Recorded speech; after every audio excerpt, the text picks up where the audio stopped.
The Subcommittee on Africa will come to order. The purpose of this hearing is to explore the developments following the historic signing of the Washington Accords between the Democratic Republic of Congo and Rwanda. I now recognize myself for an opening statement.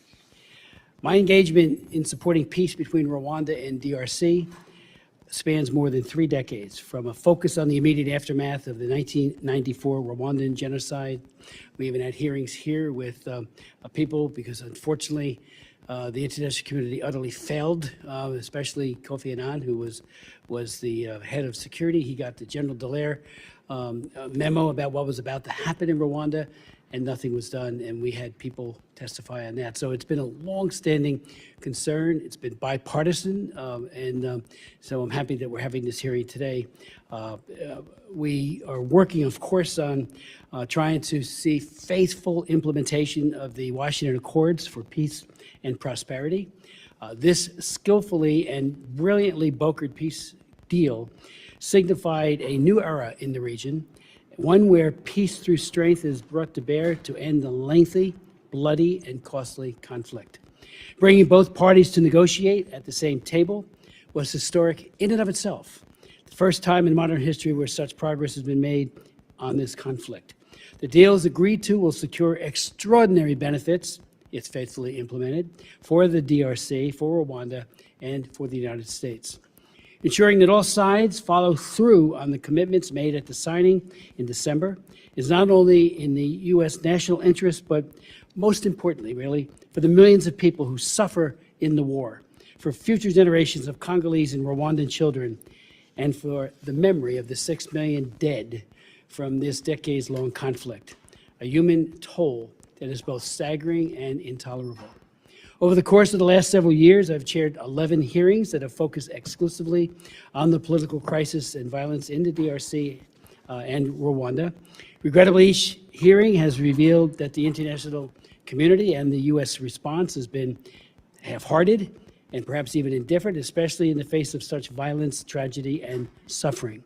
Today, things are changing, and under President Trump and his cabinet's leadership in the response is strong, sustained, and I believe it will be durable.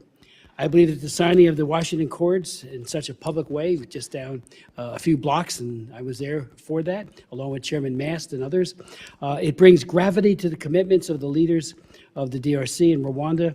And this hearing today is a message about the seriousness this committee, this full committee, of course, there's great care there, and of course, and the full Congress, House and Senate, to those commitments.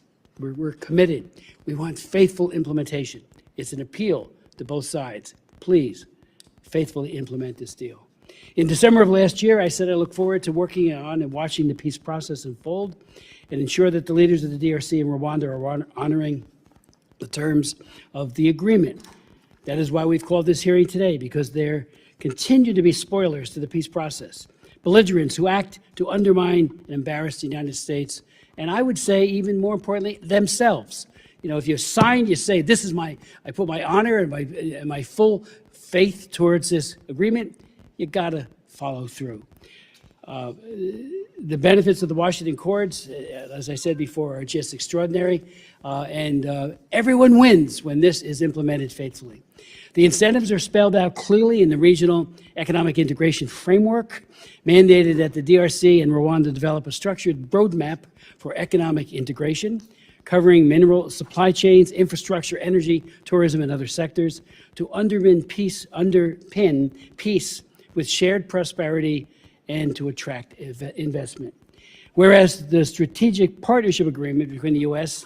and each of the African governments, DRC and separately Rwanda, builds on the Regional Economic Integration Framework into a wider trilateral framework that links economic reforms, critical minerals governance, and security cooperation to the U.S. strategic interests and investment commitments. This includes addressing child and forced labor issues in the mining industry through the full supply chain transparency, quote unquote, due to the diligence, traceability, and adherence to internationally recognized standards to ensure responsible mining and sourcing, close quote. Very critical is that the Washington Accords include a 4-phase concept of operations that both parties agreed to, and that is essential for Rwanda agreeing to pull its troops back, but only if the DRC follows a synchronized schedule to eliminate the FDLR militia. At a hearing of this subcommittee on May 5th of 1998, I noted that, quote, the RPF-led Rwandan government has used the guilt of the international community as a shield to prevent criticism of its actions in the DRC, and that the sheltering of the Hutu participants in the genocide has led to continuing problems in that country. Decades later, the root causes of the conflict continued to boil over. The presence of the FDLR and its genocidal ideology rightfully continues to be the government of Rwanda's primary national security concern in eastern Congo. But today, we have good reason to believe that known areas of the FDLR combatants are under M23 and Rwandan control. And I would expect to hear the developments that describe the measures being taken by M23 in Rwanda to demobilize these actors. It is insufficient to say that M23 is an independent group or not party to the Washington Accords when there is a clear pattern of coordination by Kigali and the group. The Congolese army, too, has issues with the FDLR, including there's no clear-cut policy that relocates and disarms individuals who should be viewed as a threat to the Congolese commitments. In 2008, I visited Goma. Then the peacekeepers, unfortunately, were engaging in despicable behavior of raping little children. Ambassador Swing was in charge of that deployment. I held 4 hearings on it. We thought we got an agreement, a blue helmet policy that said zero tolerance. It was very, very slow in the implementation. And when the peacekeepers don't protect, who's left? And I was very, very upset with that, as were so many others on both sides of the aisle. The leaders, so Senator Rubio has been very specific, and I am grateful for this, about Hong Kong and mainland China's based companies accused of financing armed groups, including M23. These sanctions that have been imposed by the Trump administration include Congo Dongyang Mining Corporation, which is a facilitator accused of sourcing minerals from conflict zones and moving them through Rwandan supply chains to Chinese refineries. In 2023, I chaired a hearing and said, from cobalt to cars, the entire supply chain is built on violence. And we heard from several people who talked about how children were dying, who were working in artisanal mines, and others. They were forced. Chinese government I have a bill in that would try to stop it. It has not passed. Part of it passed on the, over on the, what do you call it, the Ways and Means Committee, but it still has not proceeded. Hopefully what's happening now eclipses any need for anything like that, because this agreement is so comprehensive. We must break our dependence on minerals from that finance the Chinese Communist Party, as I said back in 2023, and that fuels the stability proffered by the CCP. The Washington Accords are more than minerals. It's a culminating event designed to end the suffering in the war. And I asked in December of 2012, can the inter-ethnic problems in the DRC and its neighbors finally be resolved so that a lasting peace can be achieved? Let me just point out, too, during the worst days, and it's back again, of the Darfur genocide, many people said, why isn't there any attention being brought to the killing fields in DR Congo? We had Matt Affleck come in and testify, and so many others. Tony Hall, whose staff is here, he'll be testifying at our follow-up hearing to today. So many people spoke out and said, what about the DR Congo? And what about Rwanda? So the Accords, I think, answers that question very robustly. And again, Sarah, thank you for being here, and I'll introduce you formally in a moment. But I'd like to yield to Sarah Jacobs, our distinguished ranking member. Thank you, Mr. Chairman, for holding this very timely hearing. And Deputy Assistant Secretary Troutman, thank you for testifying before our committee today. The Democratic Republic of the Congo is facing an unprecedented humanitarian crisis, with 7.3 million internally displaced persons and over 7,000 killed in 2025 alone. More than 26 million people are experiencing life-threatening levels of acute food insecurity. It is one of the most complex and long-standing humanitarian crises in the world. While the latest escalation between DRC and Rwanda started in 2022, the conflict in eastern DRC has been ongoing for at least 3 decades. Civilians have suffered the most under this conflict, either being caught in the crossfire or being targeted by armed groups. conflict-related sexual violence have reached epidemic levels in eastern DRC. Cases have only escalated this year, while impunity for its perpetrators, including the M23 and other armed groups and military forces, prevails. So I do appreciate President Trump's high-level attention to this conflict that is too often ignored and put on the back burner. But this conflict and the people of DRC, they deserve sustained high-level attention and care, and not a fleeting concern that gets easily forgotten. And I would argue that the president's promises and statements that he has already ended the war between DRC and Rwanda ring hollow, when we are in fact not seeing peace or stability on the ground at all. I'm also concerned that the lack of consultation and inclusion of civil society and local communities is setting up the peace process to fail before it even gets off the ground. Only 5 days after the signing of the Washington Accords between President Tshisekedi and President Kagame, hosted by President Trump, the M23, co-located with the Rwandans along the front lines, took over the strategic city of Uvira in South Kivu. And while M23 has reportedly retreated partially from Uvira, we still have not seen the full retreat to 75 kilometers outside of Uvira back to Kamanyola, as the United States called for in December. And we are now receiving reports of reprisal attacks against the Banyamulenge, a Congolese Tutsi community, and other civilians accused of supporting the M23 by the Wazalendo and other armed bandits. This is on top of nearly a year of M23's occupation of Goma and Bukavu, two other extremely important cities in the Kivus, where civilians have faced atrocities, executions, and other abuses. Both parties have made commitments that they have failed to maintain.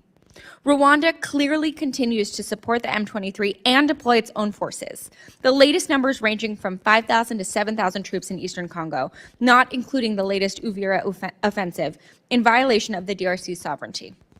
The DRC military, for its part, has reportedly continued a collaboration with the Democratic Forces for the Liberation of Rwanda, FDLR, a militia founded by the leaders of the 1994 Rwanda genocide in contravention of the Accords. And despite Secretary Rubio's and Ambassador Waltz's promises a month ago that they would use the tools at our disposal to hold Rwanda accountable and, quote, ensure promises made by Rwanda to the president are kept, the administration has still not announced any new sanctions or accountability measures against Rwanda or the M23. To me, it's very clear. Rwanda needs to stop supporting the M23 and stop its own occupation of the DRC so the Congolese people can finally be on the path to peace, not more war. So I urge the Trump administration to make good on its promises to hold Rwanda and other spoilers to peace accountable. And I look forward to hearing from Ms. Troutman on how the department plans to take these actions. I also urge the administration to actually include civil society in the peace process so that it has real buy-in with local populations on the various commercial deals in progress with the government of DRC to ensure any investments actually benefit the Congolese people, not just foreign companies and elites. And once again, I urge President Trump to finally name senior positions to lead Africa policy. A year into his term, the president has neglected to nominate an assistant secretary for the Bureau of African Affairs at the State Department. We are now on our third senior bureau official. And he has not only failed to appoint an NSC senior director for Africa, but he has actually combined the Africa and Middle East Directorate. I understand Senior Advisor Boulos is taking the lead on this portfolio, but he is not Senate confirmed, and he is also apparently in charge of the U.S. response in Sudan, Libya, and Yemen. So I'm concerned that he's unable to dedicate the necessary time that the Congolese people deserve. I also urge the Trump administration to reverse its devastating cuts to foreign assistance in the country. Earlier this year, Secretary Rubio cut hundreds of millions of dollars in assistance to the DRC as part of President Trump's sham foreign assistance review and illegal dismantling of USAID. Since the cuts to USAID, more than 8,200 people living in the DRC with HIV have lost access to life-saving treatment. Last year, there was a 62% increase in deaths due to cholera. And while there has been a surge in conflict-related sexual violence in eastern Congo, foreign assistance cuts have reduced the services available to survivors, including post-rape kits. And just in November, the World Food Program was forced to cut the number of people it assisted in DRC in half, from 1 million to 600,000 people. These cuts didn't make sense then, and they don't make sense now while the president speaks about the need for peace and saving lives in DRC. I, for one, would like to believe that the president's peace agenda is real and will result in real peace. But it's hard to believe when he has gutted our foreign policy tools and neglected to dedicate the necessary senior staff and resources to make peace not just possible, but enduring. Meanwhile, the Congolese have not seen peace. They've only seen escalation over the past year, and they don't have time to wait. We need immediate action to hold the M23 and Rwanda accountable for their occupation in the DRC and latest offensive in Uvira. We need immediate action to get the peace process back on track. And we need the administration to invest in its own institutions and tools so this process is successful. The Congolese people have endured violence, exploitation, and promises of peace for long enough. It is cruel to call the war in DRC over while the M23 was executing people over the holidays. It is time for the United States, along with the international community, to recommit to this peace process and demonstrate seriousness about holding spoilers to peace accountable. So I look forward to hearing from Deputy Assistant Secretary Troutman on the State Department's plan to fulfill the president's goal to actually find peace in the DRC. Thank you, Chairman Smith. I yield back. Okay. Let me introduce our very distinguished witness, someone we know so well on this committee, Sarah Troutman, who serves as Deputy Assistant Secretary of State in the Bureau of African Affairs and coordinating the administration's policy priorities in the Central African countries. She comes directly from serving as a senior advisor in the Bureau of African Affairs. Previously, she was director of the government relations at the One Campaign, where she advanced self-sustaining economic growth in African countries. She also served on the House of Representatives Foreign Affairs Committee, sitting right back here all the time, for 5 years under Chairman Michael McCall, most recently as the professional staff member, and did a wonderful job. She received her BA in History and French and subsequently earned an MA in Violence, Terrorism, and Security from Queen's College in Belfast, Northern Ireland, an area that has known its, unfortunately, disproportionate share of violence itself over the many decades. We did have a staff member briefing yesterday, a closed briefing in the SCIF with Mr. Bullis, who's spent as much time, it seemed, that we wanted to advance to ask him questions. He was very forthcoming, as were you, Sarah. But so much of what was said then cannot be replicated here. But I do believe that we're admonishing the administration, asking the administration to move quickly with sanctioning against certain individuals who are committing atrocities and blowing up this plan, if that's what they are intending on doing. And I do think that will be forthcoming. So I just hope you could take that back on the record. That, we really want to see this work, and it works when people know that there might be a sword of Damocles hanging over their head. So Sarah, the floor is yours. Chairman Smith, Ranking Member Jacobs, and distinguished members of the subcommittee, thank you for the opportunity to testify on the United States' efforts to advance peace between the Democratic Republic of the Congo and Rwanda, culminating in the signing of the Washington Accords on December 4th, 2025. As a former staffer of the House Foreign Affairs Committee, I just want to say that I'm especially honored to be at this table today. For more than 3 decades, the Eastern DRC has been plagued by conflict, instability, and human suffering. The region's challenges have defied easy solutions, with cycles of violence undermining development and threatening the security of millions. The United States has long recognized the strategic importance of the Great Lakes region, both for our own interests and for the well-being of the region's people. On December 4th, at the Donald J. Trump Institute for Peace, President Tshisekedi and President Kagame signed the Washington Accords, a historic step forward that marks the most meaningful advance toward resolving this conflict in decades. This achievement is a testament to the power of sustained high-level diplomacy and the importance of American leadership on the world stage. President Trump is the peace president, and the landmark breakthrough achieved by the Washington Accords would not have been possible without his leadership. His direct engagement, vision, and determination to see this conflict resolved were instrumental in bringing the parties to the table and sustaining momentum throughout the process. I also recognize the leadership of Secretary Rubio and Senior Advisor Masad Boulos, whose tireless efforts were critical in forging consensus and guiding the negotiations to a successful conclusion. The benefits of the Washington Accords are profound. For the people of the DRC and of Rwanda, the Accords offer a pathway for lasting peace, improved security, and the opportunity to rebuild communities devastated by decades of violence. For the United States, President Trump designed the Accords to advance American interests in regional stability and promote economic growth that benefits both Americans and the region. As a key component of the America First foreign policy objectives of this administration, the Accords deliver direct, concrete benefits to the American people.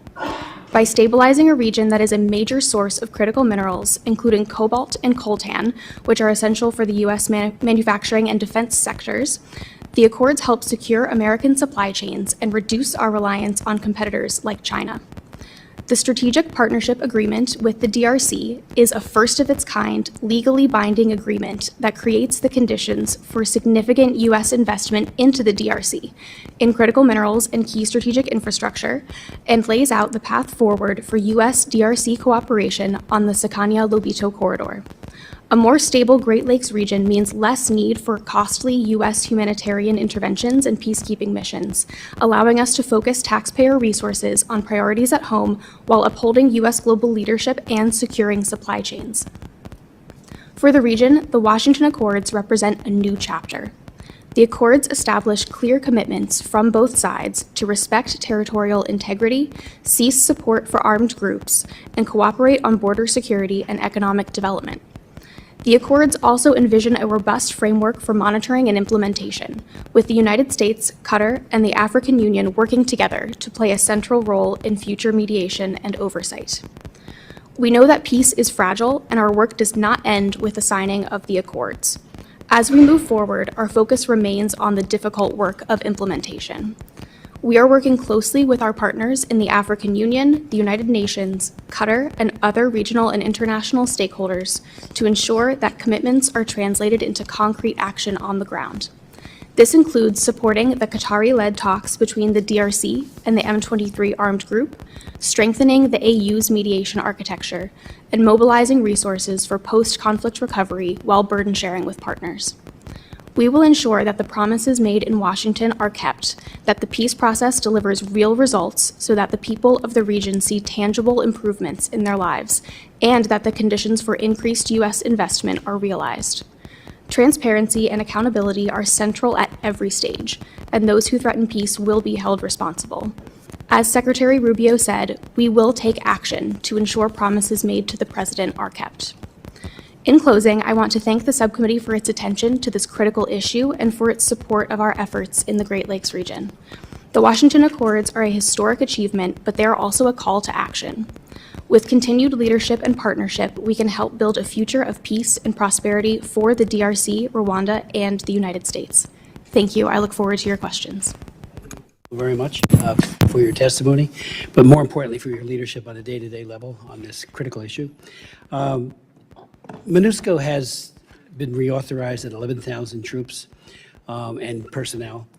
And, you know, when I have visited with those troops in the past, especially when, unfortunately, there were some significant allegations being made against them, I got the sense that how often do they leave the barracks to actually try to mitigate the hostilities? And I'm wondering if you know, you have some thoughts on how they could be more effective. Are they effective now? It seems like there's still bloodletting going on in a very, very real way.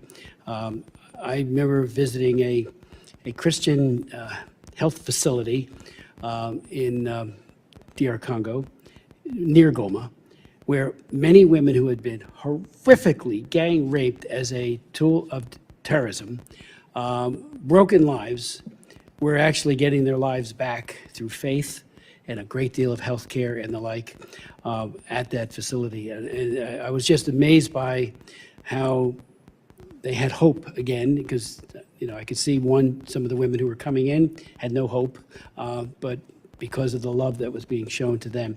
There's a lot of faith-based concern, obviously, and other concern for those victims, and I'm wondering what we could be doing further to assist them. But in terms of the agreement, and I said it a moment ago, I do hope that there will be, I mean, there needs to be, you could ramp up or just say, look, we're not kidding. I think anybody can question the president's faithfulness on this. He really wants this. You all did unbelievably good hard work in devising all of these interlocking strategies. That's real commitment, and that's real hard work, and you've done it. And you know, when one or both or some of the parties don't respect that, you shouldn't blame the person who convened them and brought everybody into that multiple rooms, multiple times to try to hatch out a deal. So but I do hope that there will be a real hard hit on those who are fomenting the end of this agreement by allowing M23, for example, to commit the atrocities that they're committed. I'm wondering too, if I could ask, just jot it down, is the AU playing a robust role in this? You know, they do have great diplomatic capabilities, and again, the UN has its presence there in a number of ways, including with peacekeepers, and I just hope that they're doing their job to protect innocent civilians. Thank you so much, Mr. Chairman, for those questions. To start with addressing MONUSCO, Yes. we do assess that MONUSCO is currently the only force deployed in Eastern DRC that has the capacity to support these agreements that we have signed. So we are looking to MONUSCO to provide logistical support to the ceasefire monitoring mechanism that we are standing up in coordination with the International Conference of the Great Lakes region with their mechanism. So we are discussing how MONUSCO can be more helpful in holding up the accords specifically, and also the Doha Framework Agreement. In the most recent mandate renewal, we were pleased to see language in MONUSCO's mandate that explicitly allows them to support these agreements. And Secretary Rubio did fund MONUSCO in the most recent funding obligation. So the U.S. does remain committed to supporting MONUSCO and to allowing it to play a more effective role in Eastern DRC. With that said, we do see significant obstruction to MONUSCO's capabilities. We see M23 obstructing MONUSCO's movements and capability to protect civilians. So that's something we continue to push on. We, of course, would like to see MONUSCO be more effective, especially in the protection of civilians. So we will continue to discuss the force's role. In terms of implementing the accords, as you mentioned, we fully intend to hold accountable any spoilers to the peace process. We, of course, appreciated President Trump's personal involvement in the December 4th signing of the accords. The president is rightly proud of the progress that we have made under his leadership over the past year in bringing an end to this conflict. And with that recognized, we know that peace is complicated, and Secretary Rubio immediately after the signing said, you know, we have an agreement and now the agreement has to be lived up to. So really putting the onus on the parties, as you said, to uphold their commitments. And he also said that like any conflict, there are going to be ups and downs in that implementation, but he made it clear, and I also want to make clear today that we will stay the course, and the U.S. remains absolutely committed to moving forward under the framework of the Washington Accords as the best way to resolve this conflict. We do intend to keep all options on the table to hold spoilers accountable. I also want to be clear that since December 4th, unfortunately, we have seen violence in Eastern DRC intensify. We saw M23 with support from the Rwandan Defense Forces that has been documented and stated by Ambassador Waltz, most recently at US-UN. We saw this offensive take the strategically important town of Uvira, and that's extremely concerning to us. And we do consider that even though we have seen a measure of withdrawal from Uvira, I want to be clear that that movement is not enough. We have made it very clear that a more clear withdrawal further north, with Rwandan troops heading back toward Rwanda's borders, with M23 pulling back much farther to at least their previous lines and recommitting to their engagement in the Doha process. We really need to see these steps, and any measures we take to address them will be calibrated to change behavior. So we do have all options on the table, and at the highest level continue to discuss what measures we will implement to change the behavior that we're seeing. Finally, on the African Union's role, we are very appreciative of the AU, especially the AU Commission chairperson and his team. They have been very excellent in supporting both the Doha track and the Washington Accords implementation mechanisms. We do have AU representation in our Joint Oversight Committee and Joint Security Coordination Committee or mechanism meetings. The JOC and JSCM are the main main accountability mechanisms through which we oversee the Washington track. And the AU is present there and very active, and we appreciate their input. The president of Togo is also designated as the AU mediator for this conflict. We appreciate the conference that he convened actually last weekend in Togo. The U.S. was able to participate, as were many others. And in that conference, a do-out that we had hoped to see, and which we believe we did see, was the operationalization of the 5 former heads of state that the AU has designated to help with certain tracks of this process. And one of those tracks is civil society engagement. So completely agree with what we're hearing, that civil society engagement is key to a lasting peace, and we're really hoping that the AU can step up and play a leading role in that respect. Thank Before you. yielding to the ranking member, we have an obligation to do things too in the House and the Senate. We thank you for what you are doing. I know it's got to be terribly distressing to see all the hard work being put at risk. I'm thinking, Global Magnitsky Act, guess who pushed it? Me. It came from the original Belarus Democracy Act, which I did in 2004, when all these people said, oh, don't do that, don't sanction Lukashenko. Well, we did. That law was signed by George W. Bush in 2004, and we got a lot of prisoners out, and we said, we're not kidding, you're not going to be able to do business here. And that's the underpinning of the entire Global Magnitsky Act. It came from the Belarus Democracy Act. And I will look to do specific, country-specific legislation to help the president get adherence to, and these countries, because he's already doing it, to what they've agreed to. And again, I can't say it enough. When you sign something, you put your honor on the line, and then you do nothing, or you wink and nod and you allow certain things to happen. I'm talking about individual players in the 2 countries, particularly M23. We have to get more involved too as a Congress, and I plan to lead it. Thank you. I yield. Thank you, Mr. Chairman. Dash Troutman, thank you again. While I appreciate President Trump's attention to this war, I think there is a long way to go before peace is actually realized in Eastern Congo. Even after the signing of the Washington Accords last month, the M23 and Rwanda Defense Forces took over Uvira in its 3rd new offensive in the Kivus in 2025. So while I was glad to see Secretary Rubio's and Ambassador Waltz's tough messages towards Rwanda, including that they will use tools at their disposal to hold Rwanda accountable, we have yet to see any of those tools deployed nearly a month later. What punitive measures, including sanctions, is the U.S. prepared to take against Rwanda and the M23 to force their full retreat to 75 kilometers from Uvira that the United States has pushed for, and to hold them accountable for violating the Washington Accords? Thank you, Ranking Member, for the opportunity to address that. As I mentioned, we continue to hold all options on the table to incentivize changed behavior and incentivize Rwanda to comply with its obligations under the Washington Accords. We continue to believe that the Washington Accords are viable and that once we return to a state of compliance, we can continue with our oversight of that process. Is there a timeline we can expect actual concrete consequences to be rolled out? Sure. So we continue to discuss at the highest levels which consequences might be levied. I will say that we have been very clear that this issue does affect all aspects of our bilateral relationship. We would be much farther along in implementing our bilateral economic MOU and other bilateral agreements and arrangements with Rwanda were it not for this grave miscalculation. So we will continue to put pressure through all avenues. Okay, but you can't give me an actual timeline of when we will see actual consequences?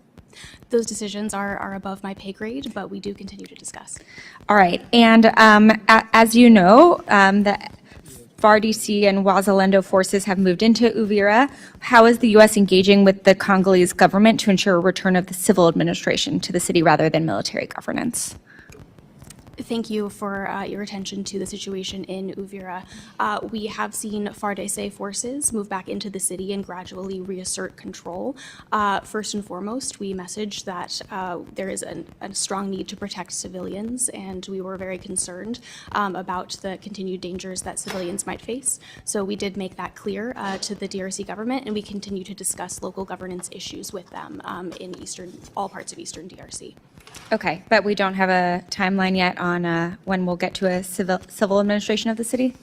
Since we're still assessing the situation in the city and where M23 has actually withdrawn to and how much control the FARDC have over the city, we're still in those discussions. All right, and then my office is receiving reports of abductions and reprisal attacks against the Banyamulenge in Uvira by the Wazalendo and other unidentified armed elements. What steps is the U.S. taking to mitigate civilian protection risks to residents of conflict-affected communities in and around Uvira? Thank you for that question. We remain very engaged with the DRC government in emphasizing the importance of protecting civilians and using channels of communication with other groups, including Wazalendo, to emphasize that reprisals cannot be seen in these communities. I think this is a good time to also bring up the humanitarian access issue. Unfortunately, we continue to see obstruction of humanitarian efforts really by all sides, and that really affects the reporting that we're able to get on the situation on the ground, and of course it affects the assistance that the communities in need are able to receive. So we continue to push all sides to allow unfettered humanitarian access to these areas. All right. I want to turn now to the importance of civil society. I appreciate that you acknowledged how important they are. I'm glad to hear that the plan is to have the AU do some consultations, but what is your response to criticism from Congolese opposition and civil society figures, including Nobel laureate Denis Mukwege, that the US-backed peace process has effectively rewarded Rwanda with pledges of US investment for attacking DRC? Thank you for that. So we do continue to engage civil society, especially at our embassy level. Our embassies are quite engaged with local groups, especially in designing the regional economic integration framework. They were consulting a variety of groups in developing that key economic aspect of these agreements. And again, we do look to the African Union to play an integral role in bringing civil society voices to the forefront in implementation. We know that's critical to a sustainable peace, and we really hope that that will be one of the deliverables that the AU is able to step in on. I think that's what I would say for now. Okay. Well, I think most of the civil society that I've spoken to would disagree with the assessment that they have been engaged in this process. So I would urge you to rectify that situation, because the Congolese have, been privy to 3 decades of failed peace agreements, and I think those civil society groups on the ground know what's needed to actually be able to make this durable. With that, Mr. Chairman, I yield back. Dr. Jackson.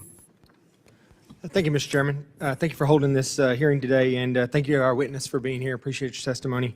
I've had the privilege of visiting the African continent on multiple congressional delegations since I've been in Congress my time here, including recently DRC, Rwanda, Burundi, Uganda in the area. During these visits, nearly all of my conversations have centered around security and economic growth. And thanks to the leadership of President Trump and Secretary Rubio, that's exactly what the Washington Accords, peace and prosperity, sets the foundation for this to take place in the DRC. Now that the agreement is signed, the implementation must be executed thoughtfully and with buy-in from all of our regional partners. Key to lasting peace is economic security, right? But you can't have economic security until you have some level of physical security as well, because people, outside nations are not going to come in and invest in an area where it's too hostile and too dangerous to operate. So that's just really going to be key in all of this. A plan that I've discussed with multiple heads of state in the area, including Rwanda and DRC, is that the region could create an economic framework where neighboring countries would manage separate segments of the critical mineral supply chain coming from the eastern DRC. Now, I'm not suggesting that the DRC should give resources away. They belong to the DRC. But what I am suggesting is that if this becomes a situation where it's mutually beneficial for everyone to have peace in the region, because it's financially beneficial for everyone to have peace in the region, then I think that goes a long ways toward establishing lasting peace. And I've proposed multiple times that there should be agreement between the countries, and not just Rwanda and the DRC, but the DRC and Burundi, the DRC and Uganda, some of their neighbors, that everyone benefits from the trillions, the tens of trillions of dollars of rare earths that are currently in the Eastern DRC. It's one of the wealthiest, if not the wealthiest, in the world with regards to some of these natural resources. So, if these could be mined, in the DRC and then refined or processed in the neighboring countries, everyone would have a vested interest in making sure that peace is maintained in the area. I also think that another area that's big here is that in order to get the physical security that we talked about, well, first off, let me just say that once that happens, another area that I've stressed really strongly is that the resources that come from this agreement down the road, if this were to take place, and some of this tremendous wealth were realized by the DRC and its neighboring countries, as I described, I think that it's absolutely critical that these resources have to be reinvested in the people of the DRC, the infrastructure. They have to see their lives getting better based on these minerals, being processed and sold. I also think that it's going to be really key. We talked about the atrocities, and yes, there's been atrocities on both sides. I've read the intel. M23, Wazalando.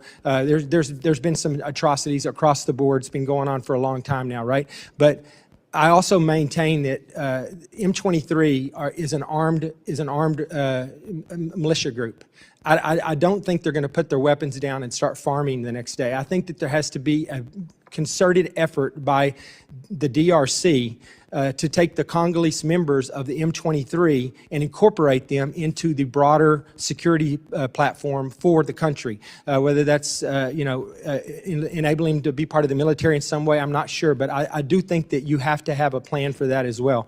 But my question for you, real quick, because I don't have much time left, I'm sorry, but is what is the Department of State doing right now to how are they working to implement such a framework that I was just described with regards to the economic and the physical security? Great. Well, thank you so much, Congressman, for the opportunity to address that. The regional framework that you've described is exactly in line with what we have achieved with the Regional Economic Integration Framework signed between DRC and Rwanda. So that was a big incentive to participate in the peace process. Like you said, economic security and physical security do go together, and we won't have increased investment until we do have peace. So we are looking forward to helping the DRC and Rwanda implement the REEF, the Regional Economic Integration Framework, which seeks to strengthen cross-border collaboration on sectors like critical minerals, also energy, infrastructure, tourism, and public health. So we look forward to the implementation of that framework, especially once we make more progress toward real stability on the ground. And I do appreciate your note that we should be looking at Uganda and Burundi for inclusion in certain efforts related to that framework. I think we are certainly hoping to get to that stage, and I would love to discuss with you further what that might look like to ensure that all countries in the region do benefit from this deal that was signed between the DRC and Rwanda. If I could just address the comment you made about M23 and the reintegration and DDR efforts, that's a critical aspect of the Doha track and something that will be discussed in further negotiations. So we are very supportive of Qatar's efforts to convene those discussions, and the U.S. will continue to provide technical support as we move through those negotiations. So thank you so much, and I look forward to having more conversations with you and your team about how we can support investment in the DRC and the region. Thank you. I appreciate that. And I know this, I'm making it sound a lot easier than it actually is. There's been, this has been going on for decades now, this conflict. And, but I do think that at some point there have to set aside differences, and there has to be a way for M23 to reintegrate, and for everyone, including both sides of this conflict, to see that they are benefiting from what's going on with the vast mineral wealth there that I think is ultimately the solution to this problem. But once again, I thank you for your time, and with that, Mr. Chairman, I yield. Chair recognizes the gentleman from Illinois, Mr. Jackson. Thank you, Chairman Smith. For decades, the Democratic Republic of the Congo, DRC, has been trapped in a cycle of violence due to ethnic conflict between government actors, a variety of rebel groups, and foreign actors. Today, almost 15 million people in the DRC need humanitarian assistance, and almost 27 million people will face crisis or emergency levels of food insecurity in 2026. In December, Congolese President Felix Tshisekedi and Rwandan President Paul Kagame officially signed the U.S. brokered peace agreement and economic framework. The sustainability of this agreement is questionable given that it prioritized economic benefit from extraction of critical minerals over building sustainable peace, excluded key actors impacted by the conflict, especially local civil society and Congolese women and girls, did not get involved in the influential destabilizing actors and parties to the conflict, such as the March 23rd movement, the M23. Over the last year, the administration terminated conflict and atrocity prevention and resolution programs in the country that advanced livelihoods and promoted stability around critical minerals, which has in turn undermined stability and threatened the success of the U.S.-led peace efforts. Furthermore, the reorganization of the State Department resulted in the elimination of key offices focused on conflict and atrocity prevention, such as the Bureau of Conflict and Stabilization Operation, CSO, and the Secretary's Office of Global Women's Issues. To successfully and sustainably address the drivers of violence and instability in the DRC, the Trump administration must support programs and incorporate diverse local stakeholders, strengthen capacity to prevent and resolve conflict, respond to atrocities, and tackle the disproportionate impact the long-running conflict has had on women and girls. On another note, I'd like to add the Trump administration is wrong for eliminating programs that have to deal with diversity, equity, and inclusion, which is the on-ramp to help resolve issues of conflict, as well as bring about racial justice, as well as promote women to inclusive leadership positions.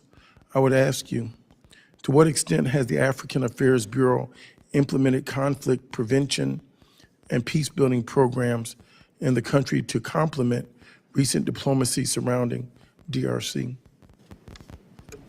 Thank you, Congressman, for that question. I would note that we do have many ongoing assistance programs, mostly with life-saving assistance being implemented in the DRC. Secretary Rubio has been clear that we will remain the largest donor of life-saving humanitarian assistance in the world, and we will use foreign assistance to support our strategic priorities. The DRC clearly is a strategic priority, and bringing stability and peace to the region is obviously a focus for President Trump. So we look forward to continuing those assistance programs. I would add that we continue to implement programs, including those which offer protection and medical services to women and girls, and other programs that focus on protecting vulnerable populations. So absolutely recognize that women and girls are under extreme threat in the eastern DRC, and we will continue those protection efforts. Is there any particular reason why the U.S.-backed peace plan was not inclusive, as civil society, including women-led civil society, was not included in official talks? Thank you so much for the chance to address that. So we did include civil society in consultations, especially around the regional economic integration framework, and we look forward to those conversations ongoing as we look at how to implement the framework and encourage investment in the region. And we are looking to the African Union to really step up in this lane and bring civil society voices to the forefront as they help us with the implementation of these agreements. So we look forward to speaking with those groups, especially in coordination with the AU. And as we speak in closing, I find it rather curious that the President of the United States puts more bans on African countries, more bans on integrating Africa into the global economy, making more barriers between our great countries to participate. I thank you so much for your cooperation, participation. I yield back, Chairman. Thank you. Mr. Olszewski. Thank you to Chairman Smith, Ranking Member Jacobs, for holding this hearing. Thank you to our witness for being here. Just a little bit of context for Congolese civilians living in the DRC. The real test of the Washington Accords is pretty simple. It's not whether the president declares there is peace. It's does life become safer, more dignified, and more economically secure in local communities. Today, more than 70% of Congolese civilians live in extreme poverty. More than 1,100 schools and learning sites have been damaged or turned into shelters, with over 1.6 million children out of school in all of Eastern DRC. Nearly 25 million are facing high levels of acute food insecurity. And since December 1st, at least 500,000 people, including over 100,000 children, have been newly displaced within South Kivu. So I just want to echo, I guess, the questions and the concerns, because despite these staggering numbers, we continue to hear from Congolese civil society leaders that they have been sidelined in the negotiations. And so it's not a specific question, but hopefully as a follow-up, Ms. Troutman, I'd love to learn more about specifically, now you say that they're being engaged. I want to hear specifically as a follow-up how that engagement has happened and what the plans are to continue, but I appreciate your commitment to that. I have a couple of questions I do want to get to while we're here today, and really grounded in the belief that policy should be grounded in the lived realities, the priorities, and the leadership of the Congolese communities themselves. Without it, we risk repeating the same top-down approach that has failed the Congolese people for 3 decades, no matter how strong the diplomatic support looks like from here in Washington. So my first question today is actually building on the local mining question. We know that the Strategic Partnership Agreement includes few requirements for local processing, environmental standards, and revenue sharing. I'm curious how the State Department will work to ensure that the wealth generated and produced by these resources, or U.S.-backed firms, will actually help drive local economic growth.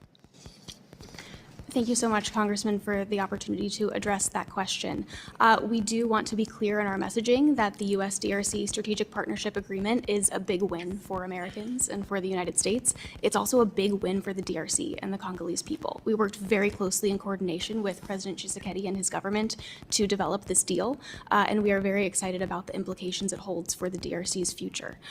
We do believe that under the deal, more US companies will have access to investment opportunities in the DRC. We know that U.S. companies bring with them the highest operating standards worldwide, which will help with local skills transfer, local job creation, and develop more economic opportunities across the DRC. And we look forward to seeing those actualized as we implement the agreement. The agreement also includes commitments from the DRC to regulate and formalize the mining sector.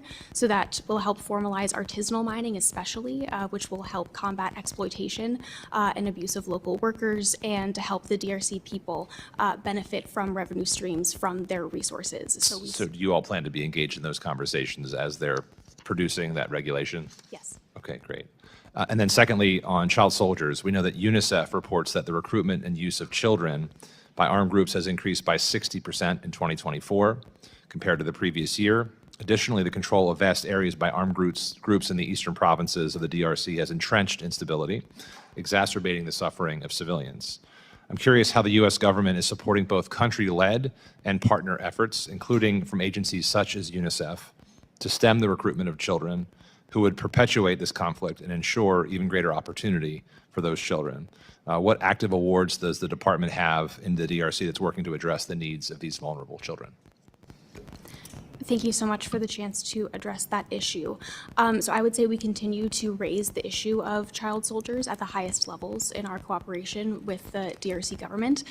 Regulations related to the use of child soldiers obviously prevent a significant amount of security cooperation with countries that have been deemed to have this issue. So in signing the bilateral US-DRC Security Memorandum of Understanding that we established on December 4th as well, we've been clear that in order to implement, we do follow, obviously, U.S. regulations, and the use of child soldiers continues to be of grave concern to us within DRC territory.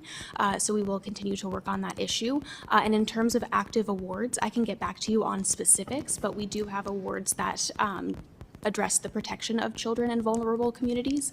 So we do think that through providing these resources, hopefully children will have alternatives to joining these types of groups. That'd be great. I look forward to that. Thank you for your time. And with that, Mr. Chairman, I yield. I'd like to recognize Ms. Cherfilis McCormick. Thank you, Mr. Chairman, and thank you so much, Ms. Troutman, for being here today to answer our questions. My constituents have vocalized their desire to do more work with Africa, especially when it comes to business. So when this agreement came to fruition, many people were excited about the opportunities.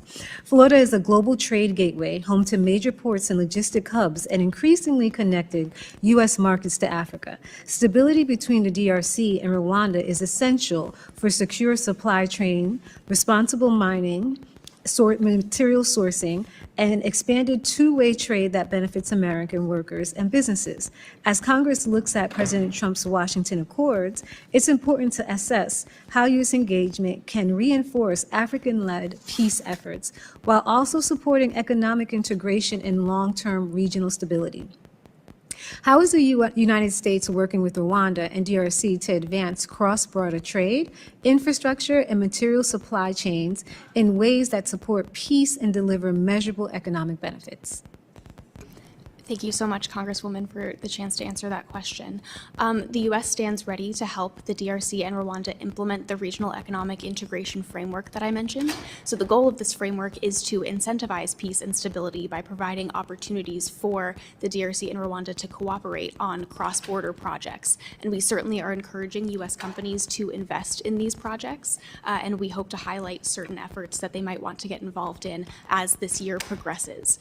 We also hope that we can attract financing, possibly from our tools like DFC and EXIM, to support projects like this that will enforce stability and really bring economic opportunities to the region. I will say that we continue to emphasize that peace and stability is necessary for the DRC and Rwanda to take full advantage of the regional economic integration framework. So we do look forward to supporting and promoting these opportunities, but we do need to see compliance with the peace agreement first. So do you have any specific incentives that you'll be using, mechanisms to support and encourage people to do business? Sure. So we are committed to highlighting opportunities in the countries of the Great Lakes region and attracting U.S. support and investment. This could include events hosted in D.C. to connect U.S. companies and advertise these opportunities also to the DFC and EXIM, our financing tools, and connect them with representatives of host governments to advertise these opportunities. So that's something we'll continue to work on as the year progresses, and I would welcome any recommendations you might have from companies that are headquartered in your district. And what do you believe is a realistic timeline for us to see this coming to fruition? We certainly hope to see progress this year. We are moving forward on implementing the U.S. DRC Strategic Partnership Agreement already. We hope to have the first meeting of the Joint Steering Committee soon, which will discuss opportunities specifically in the DRC that U.S. companies might be able to invest in, and we certainly hope to host an event convening companies and governments to discuss opportunities under the Regional Economic Integration Framework. So certainly hope to see progress this year. Wonderful. And what did the African Union facilitate, the talks that were happening in Togo? What did it realistically achieve? Sure. So we're very grateful for the African Union's commitment to supporting the peace process. We were very grateful for their explicit support of the Washington Accords and also the Doha Framework Agreement. We think that their support underpinning both of these processes is absolutely crucial.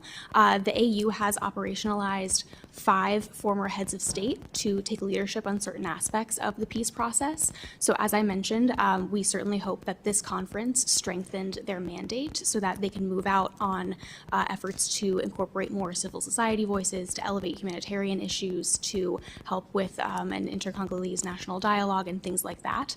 So we certainly hope to see their mandate strengthened as we move forward this year. So my last question, because we're extremely committed to the success of this accord, it's extremely important that Rwanda and DRC are successful, but also that our businesses can attach and be productive. So what do you need from Congress to give you the scaffolding for success? Thank you very much for that support. I would say we welcome your ideas and your thoughts on which companies might be a good fit for investment under these frameworks. We certainly welcome that feedback, and especially as we do hopefully hold events in Washington, we would welcome participation. So I'll certainly keep in touch with your staff on future Now, are you only opportunities. having events in DC? Because if you can come into Florida, we have great weather to have events. If we can lure you now. San Diego's very nice also, but you want to come to Florida. We would love to host events. We've been doing a lot of events, doing business with Africa, and people love it. So whatever we can do to help support and move this initiative forward, we would love to do. Thank you so much for being here. Thank you. Just a few follow-up questions, and I'll yield to my ranking member, and I think Dr. Jackson had a question or two. I've read both of the statements that have been submitted by the respective countries. They're very, very good and comprehensive. They both start out from the onset, the DRC, Democratic Republic of Congo, extends its deep thanks to the United States of America and President Donald Trump for facilitating the December 25th Peace and Prosperity Agreement. For the first time in history, they write, a U.S. president has taken a personal interest in ending Rwandan-backed aggression in the war in eastern DRC. Without objection, that full statement will be made a part of the record. And then the Rwandans, through their distinguished ambassador, write, Rwanda extends its profound gratitude to President Trump and his administration for prioritizing the Rwanda-DRC peace process, and then points out that the accords represent serious progress towards permanent stability, security, prosperity in the Great Lake regions. And they thank everyone from Secretary Rubio, starting with President Trump, Vance, Masoud Bulus, and others for making this possible. Again, beautiful statements in large part. We're asking that they just implement them, be true to your word. And let me just ask you, if I could, the church groups, and I meet with the church groups all the time, both countries. Senko, I've met with them for decades. They, you know, there's a great deal of faith in each of these countries, people who really do believe in God, and they do believe in the power of forgiveness and mercy and reconciliation, maybe most of all, reconciliation, because that's needed more than anything else. I wonder how well we are working with them to try to get them, the church groups, to do more. You know, I remember meeting many times with Rick Warren from the Saddleback Church, who had a very strong personal relationship with Kagame, and Jim Inhofe, the senator, he used to tell me how he would pray with President Kagame. We sometimes disagreed, but I would say, peace, just tell him there's more that could be done. And the onus does lie with him and the other president, Takashedi, to do more. And I'm wondering, if others, Senator Rounds, I know, has a good, robust relationship with Paul Kagame. I think the more people who are raising the issue that they listen to, maybe they listen to our subcommittee, maybe not. Maybe they listen to me or my good friend, Ms. Jacobs, but we're not going to go away, and they won't go away. They may have a particular influence on saying, let's end the hostilities and end the atrocities, and it can happen. I can't thank you enough for your leadership, and again, the president, as is noted in this one statement from DR Congo, first president. I remember arguing with the Clinton administration repeatedly about how they missed it on the atrocities being committed with the genocide.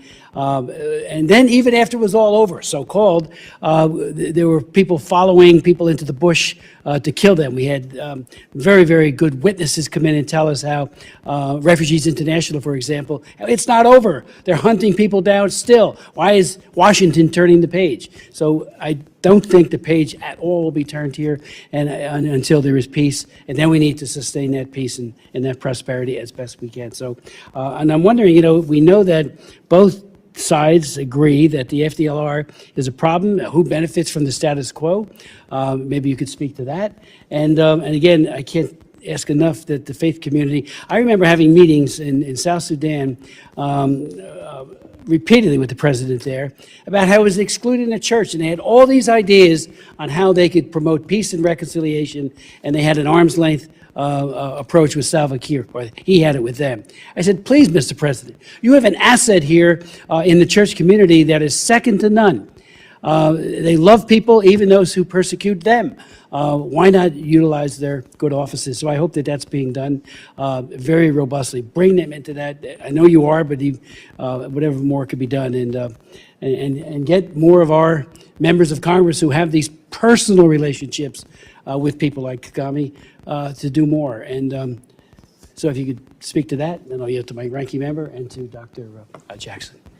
Thank you, Mr. Chairman. I think you're absolutely right. We greatly appreciate your efforts and the efforts of everyone who has contacts with both DRC and Rwandan representatives to please echo the call for implementation of the Washington Accords. That's the most important thing we can do, is to continue to draw attention to the promises that were made to President Trump and enforce the importance of implementation.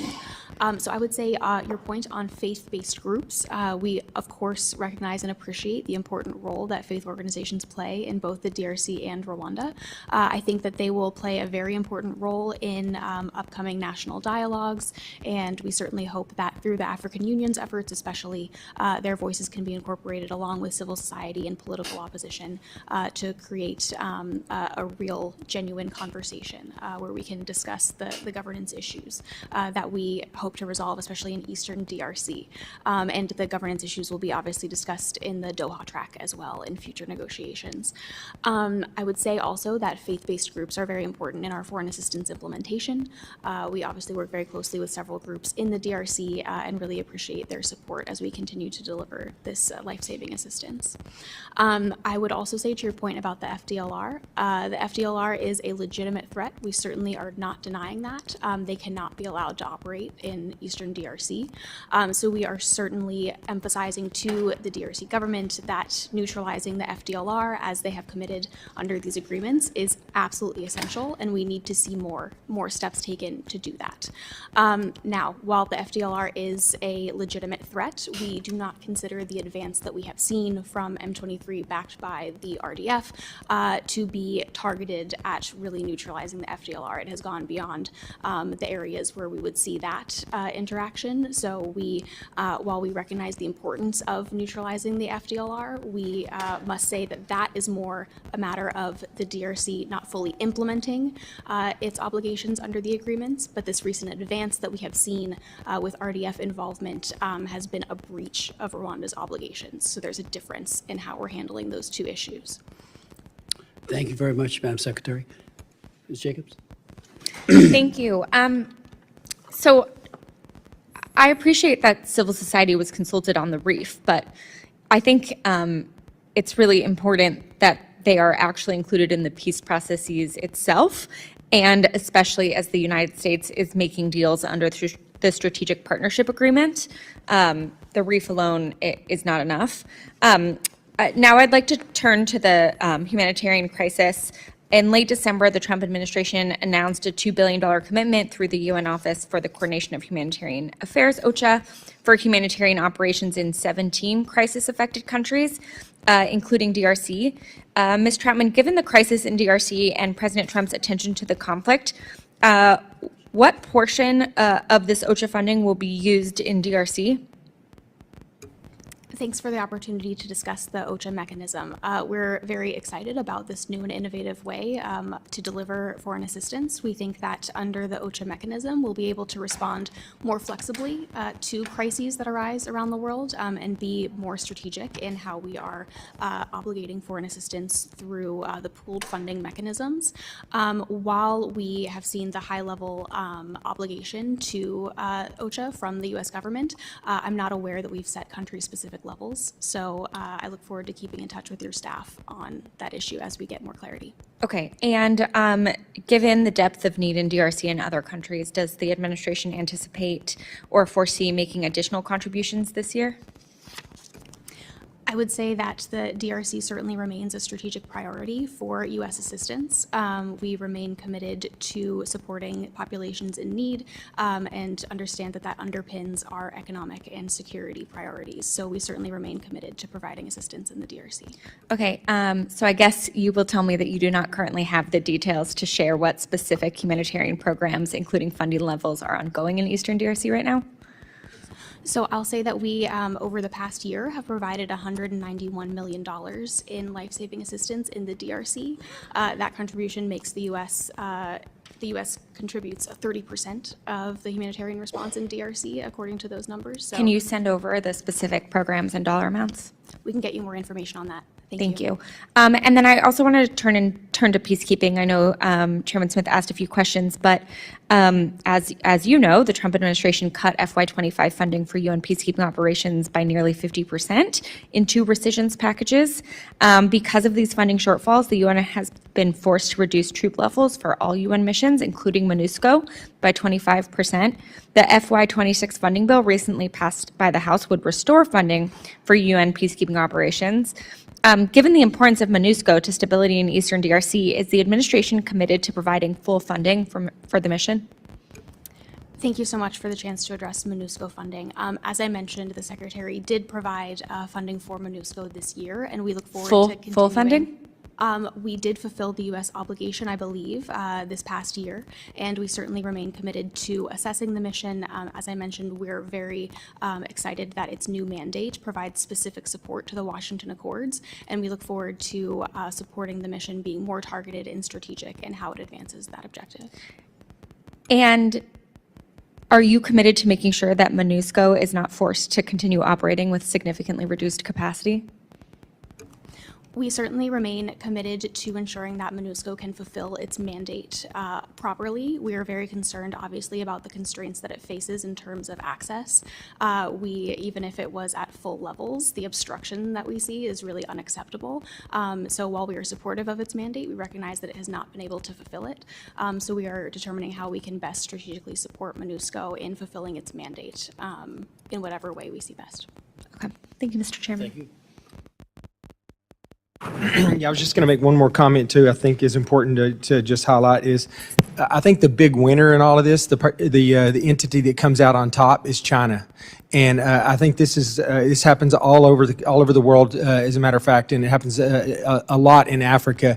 That China thrives in this environment where there's a lack of physical security and there's a lot of corruption, and I think that describes Eastern DRC, for the last a few decades at least. But I think China's taken advantage of it, and I think they've taken advantage of the people in the DRC. And I just wanted to know, are we actively engaging with President Sheikh Hashedi and with the other government officials in Kinshasa about the problems with the Chinese? I would refer to it, I wrote it down here as strategic corruption, because they will promote this instability, because it keeps their competitors, Western investment out of these areas. And so until we get past some of that, we need to do that. And I've talked to some American companies that were in the DRC that were subject to this, where they had regulatory burdens put on them. They had overwhelming, unreasonable taxation on their businesses, and some of it was being driven by relationships with the Chinese, with the government in Kinshasa, to promote some of that, to kind of eliminate them as competition. So I think many of my colleagues here have asked, how do we get some of these Western countries, the United States and some of our other allies, to come in and invest in the DRC and invest in become good business partners with the DRC. I think that until we address some of this stuff, it's also exceedingly difficult to do that. So have we had conversations about that? Absolutely. Thank you, Congressman, for the chance to elaborate a bit more on the strategic partnership agreement that the U.S. made with the DRC, because it addresses all of these issues. So we know that Chinese companies have a vast majority of ownership over critical mineral assets in the DRC, especially copper and cobalt assets, and those are critical for U.S. supply chain security, especially important for our efforts to be dominant in emerging technology and to supply the defense industrial base. So part of the strategic partnership agreement with the DRC is aimed at making sure that U.S. companies have preferential access to strategic assets in the DRC, which we will work with the DRC to designate. So the purpose of that is to get U.S. companies in the door, prevent Chinese companies from taking over more of these assets, and to make sure that the offtake is coming to the United States to reduce our reliance on the refined minerals coming from China. So certainly this agreement is aimed at reasserting U.S. dominance in the critical minerals sector, sector, also making sure that the DRC is able to profit from its resources, because as you said, Chinese companies often have the lowest standards. They're exploiting the system, they're exploiting corruption, and we certainly don't want to see that. It's bad for U.S. companies trying to invest. It's bad for the people of the DRC. So we are looking forward to implementing this agreement to really cement the opportunities for U.S. companies in the DRC and in these critical mineral supply chains, and also to make sure that China's influence is reduced. And on the issue of corruption, part of the strategic partnership agreement also addresses regulatory issues, making sure that the DRC's mining sector is cleaned up so that U.S. companies can be more confident when they're investing, and that the regulations are easier to navigate. So all of this is aimed at the exact issue that you raised, and that we are very concerned with how embedded Chinese companies are in the DRC. Well, thank you. And when I travel to anywhere in Africa, I make the point, anywhere in the world for that matter, because China with their Belt and Roads program is all over the place. But I make a point to everybody that the U.S. is a much better partner than the Chinese. We're there to, if we make agreements, regarding the natural resources, we're paying for them, and we're paying appropriately for them. We're not robbing these countries of some of their natural resources, which I think is what the Chinese do. But I do think that, like I said before, I think once we get in a situation where we start getting some investment in there, it has to stay in the Eastern DRC. The money does. The vast majority of it has to, people that live and work there, or that would like to work there but live there, have to see the infrastructure building up around this, and they have to see their lives getting better, or quite honestly, it's just not gonna survive long term. So with that, I yield back. Thank you. Thank you very much, Doctor. Just on that point briefly, then we'll conclude the hearing. I've had 5 hearings on the issue of cobalt coming out of DR Congo.